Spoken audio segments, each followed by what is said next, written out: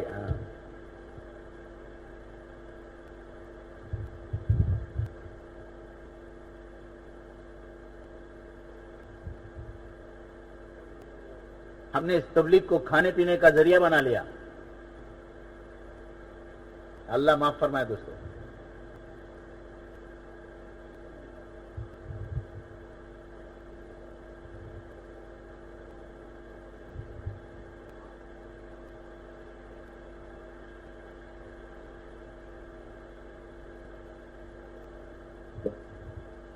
اور لوگ اندر اندر مالداروں سے جی اپنے حاجتوں کو پیش کر کے اس کے ذریعے سے اپنے مسئلہ حل کرانا چاہ رہے ہیں.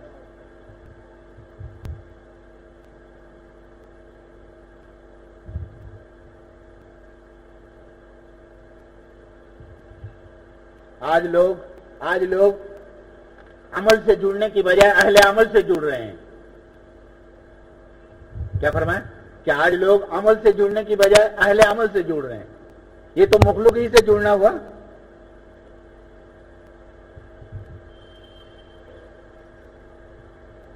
اور دعاؤں سے تدبیروں سے کام کرانا چاہ رہے ہیں.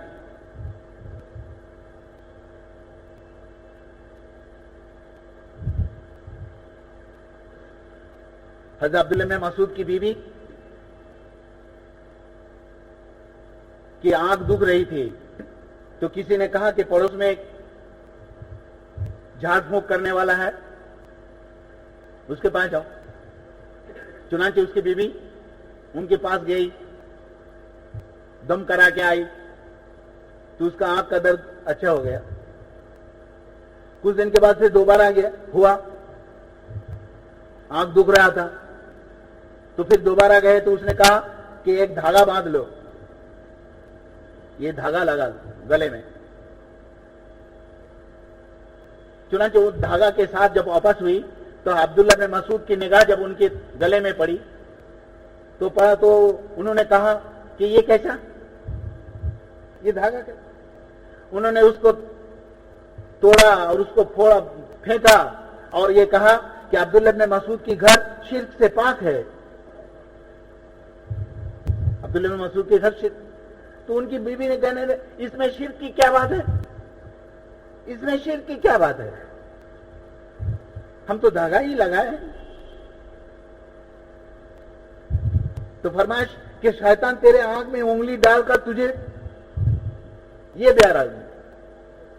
اب میں نے کیا بولتے ہیں, اس گوجا دے رہا تھا. ہاں, تیرے آنکھ میں انگلی ڈال کر. تو پھر تیرے اندر سے یقین اللہ کی ذات سے ہٹا کر وہ اس کی طرف کہ اس سے ہوتا ہے, یہ اس کو پھیرنا چاہ رہا تھا. ہاں, اسی کا نام تو شرک ہے, اسی کا نام تو شرک ہے.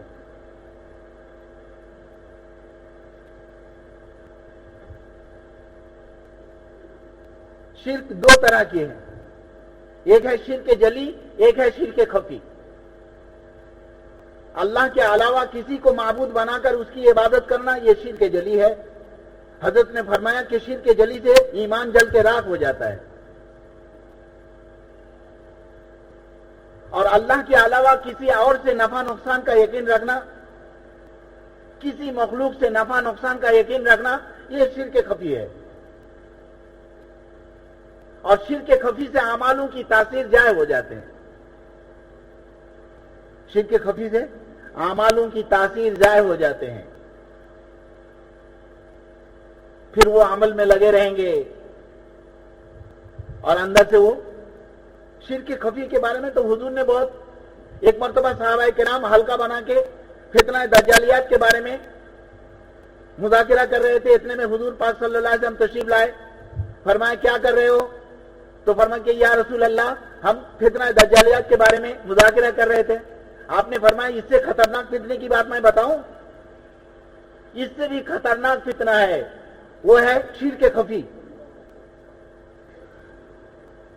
اور اس کی مثال یہ ہے کہ ایک آدمی نماز اس وجہ سے سوار کر نماز پڑھ رہا تھا، یعنی نماز کو اچھی طرح بہتر بنا کر نماز پڑھ رہا تھا کہ دوسرا آدمی اس کو نماز پڑھتے ہوئے دیکھ رہا تھا. دوسرا آدمی اس کو نماز پڑھتے ہوئے دیکھ رہا تھا، اس بنیاد پر وہ اپنی نماز کو بہترین نماز بنا کر پڑھ رہے تھے.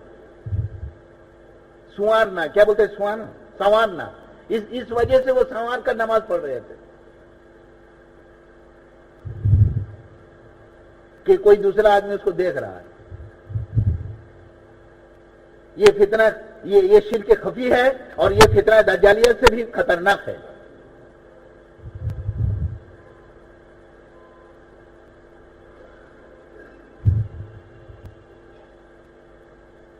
ایک آدمی وقت لگا کے آیا، حضرت مولانا یوسف صاحب رحمۃ اللہ اس کو بھیجا ایک علاقے میں، بنجر علاقے میں. 6 مہینہ تک محنت کرتا رہا. کتنا؟ اس زمانے میں 6 مہینہ بہت بڑی تقاضا ہے. 6 مہینہ کے بعد جب واپس ہو رہے تھے تو دل میں یہ خیال ہو رہا تھا کہ حضرت مجھ کو استقبال کریں گے، مجھ کو آؤ بھگت میرے استقبال ہوگی، خیر خیریت پوچھیں گے. جی مجھے قریب کریں گے، کارگزاری سنیں گے مجھ سے.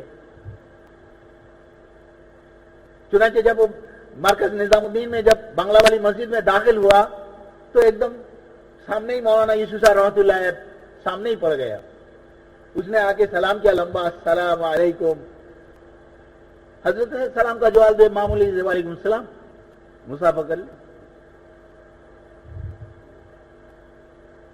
تو اس کو دل میں پہلا فرسٹ بہت اسٹرائک کیا کہ ارے شاید حضرت کی ذہن سے نکل گیا ہوگا، شاید حضرت کی ذہن سے نکل گیا ہوگا کہ میں سفر سے آ رہا ہوں اور کتنا قربانی دے کے آ رہا ہوں.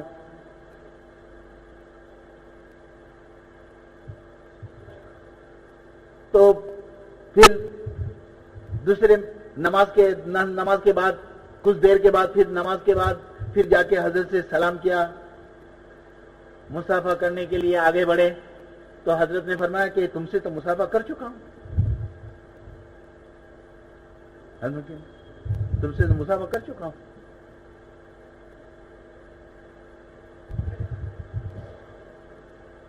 تو پھر اس کو یہ ذہن میں آیا کہ یہ جان بوجھ کر ایسا، یہ تو حضرت جان رہے ہیں کہ بولا کہ تم سے تو مصافحہ ہو چکا ہے.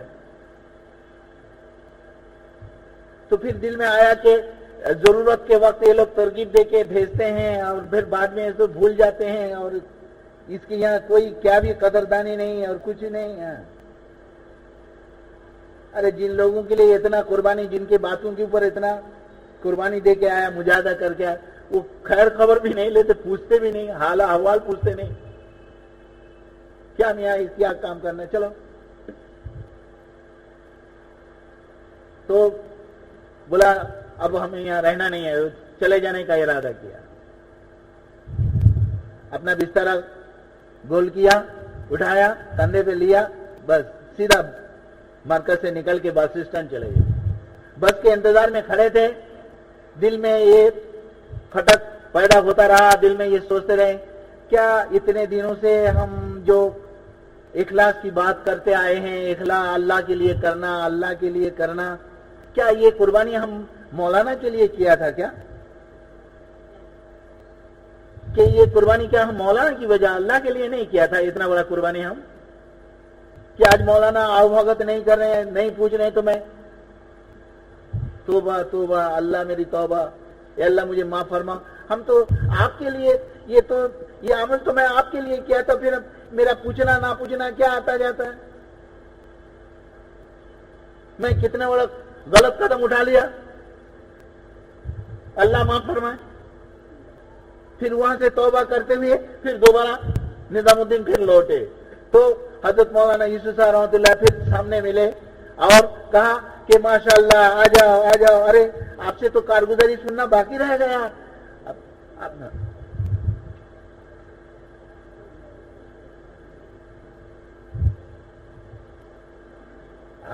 آپ سے تو کارگزاری سننا باقی رہ گیا. آپ کہاں چلے گئے؟ آپ کہاں آؤ.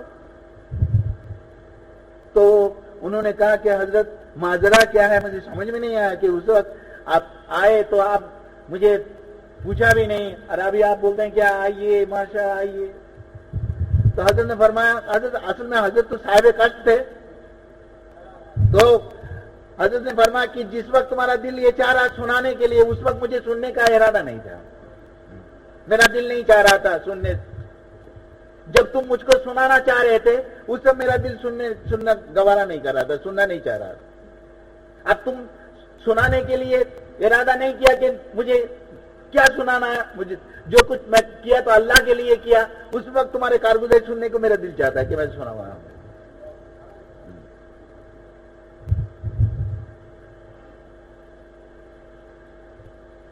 تو دوستو پھر کون آدمی بولے گا، بہوا دے گا، ترغیب دے گا، ہم اس کی منتظر ہیں؟ یہ پرانے ہیں. ہم محتاج ترغیب بن کے بیٹھے ہوئے ہیں، یہ پرانے ہیں. انا للہ و انا الیہ. یہ ہماری شان نہیں دوستو کہ ہم محتاج ترغیب بن جائیں. ہم تقاضوں کو سوچیں. 400 آدمی آئے بھوپال سے. کہاں سے؟ ہاں، اجتماع کی تاریخ لینے کے لیے 400. حضرت مولانا انعام الحسن صاحب رحمۃ اللہ علیہ حیات میں تھے. حضرت کے سامنے پیشی ہوا. حضرت کیسے آنا ہوا کہ ہم اجتماع کی تاریخ کی وجہ سے آئے ہیں. اور یہ حضرت نے پوچھا تمہارا مشغلہ کیا ہے؟ بولا میرا ایک چھوٹا سا دکان ہے. اس کا ذمہ داری کس کو سپرد کر کے آئے ہو؟ کہ نہیں وہ میرا سالہ صاحب ہے، وہ دیکھے گا. اچھا ٹھیک. تمہارا کیا مشغلہ کیا ہے؟ کہ میرا یہ ہے دھندا ہے. تو اس کا ذمہ داری کس کو دے کے آئے ہو؟ کہ ہر ایک سے پوچھتے گئے. بعد میں پوچھا تمہارے محلے کا گھاس کس کو سپرد کر کے آئے ہو؟ بولے محلے کا گھاس تو کسی کو سپرد کرنا. ارے تم ذمہ دار ہو، تم علاقہ چھوڑ رہے ہو. تم علاقہ چھوڑنے سے پہلے کسی کو ذمہ داری سمجھا کے نہیں آئے. تم اپنے دکان کی ذمہ داری سپرد کر کے آئے ہو، سمجھا کے آئے ہو. اپنے کام، تم ایک کام والا ہو، علاقہ چھوڑ رہے ہو، تم کام کا کسی کو ذمہ داری سمجھا کے نہیں آئے. کیسے ذمہ دار ہو تم؟ یہ کون سا ذمہ داری ہے؟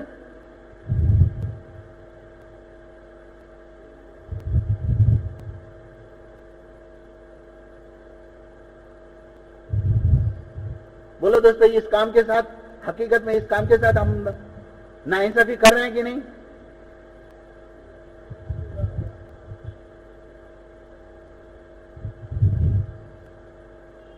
یہ کام آج ہمارے نزدیک دوستو ایک مباح کی درجے میں ہے. ہاں، درجہ مباح ہے کہ یہ بھی اچھا کام ہے.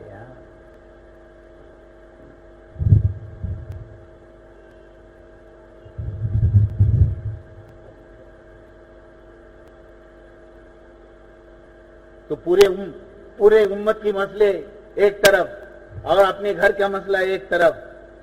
آج ہم اپنے گھر کی مسئلہ کو قربان کرنے کے لیے تیار نہیں، چاہے امت کا مسئلہ قربان ہو جائے. وہ تقاضا قربان ہو جائے، ہونے دو.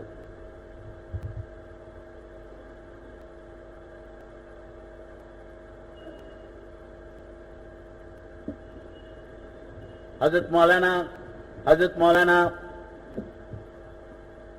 منظور نعمانی صاحب اپنے اہلیہ کو ساتھ لے کے نظام الدین گئے، اور حضرت مولانا یوسف صاحب رحمۃ اللہ علیہ کی اہلیہ کی عیادت میں اپنے اہلیہ کو لے گئے. وہاں جانے کے بعد پتہ چلا کہ حضرت کئی مہینوں سے نہیں آ رہے ہیں گھر میں.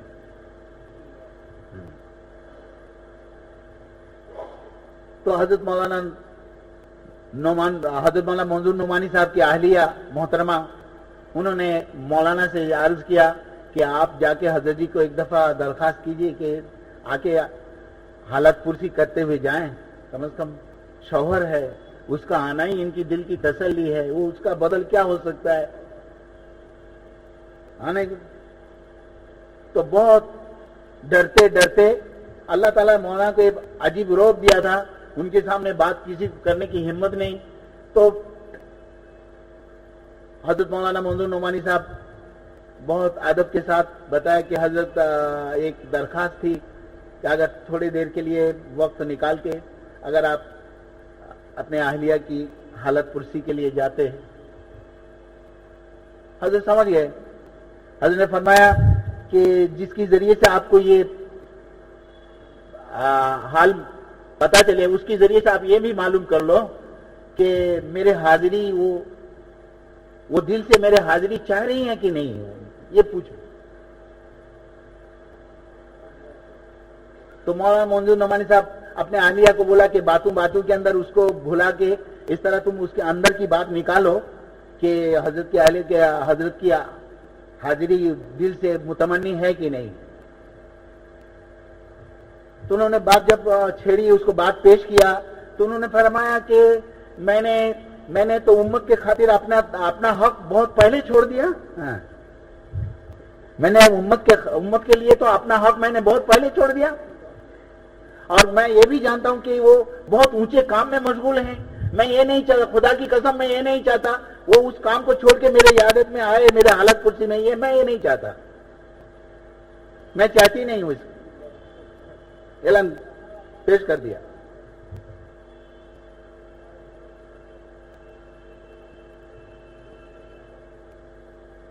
میرے بھائی ادھر کو دوستو، آج ہم تو اس کام کے ساتھ کیا تماشا کھیل رہے ہیں، اللہ ہی جانتے ہیں ہمارے اس کام کے ساتھ کیا رویہ ہے.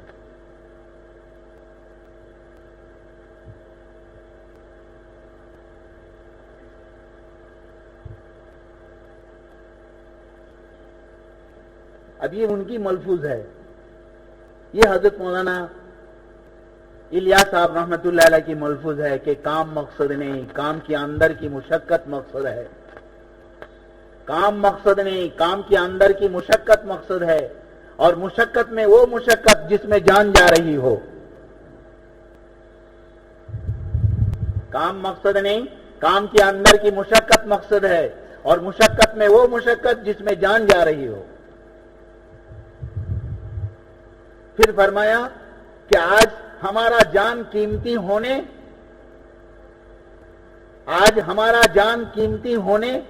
اللہ کی دین قیمتی ہونے سے روک رکھا ہے. آج ہمارا جان قیمتی ہونے اللہ کی دین قیمتی ہونے سے روک رکھا ہے.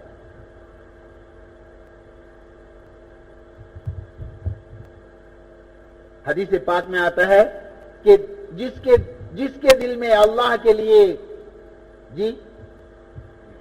جس کے دل میں اللہ کے لیے شہادت کا ارمان نہ ہو، اللہ کے دین کے لیے شہادت کا ارمان نہ ہو، وہ مومن نہیں.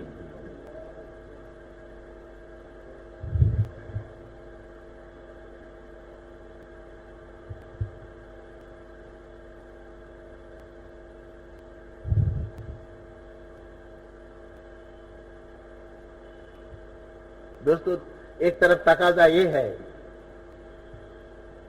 اور دوسری طرف ہمارا یہ تھا.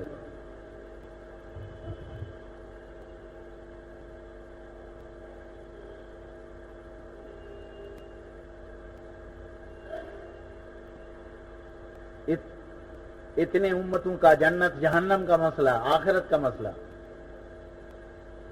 اتنے امتوں کا جنت جہنم کا مسئلہ، آخرت کا مسئلہ، ہم اس سے گریز کیے ہوئے ہیں.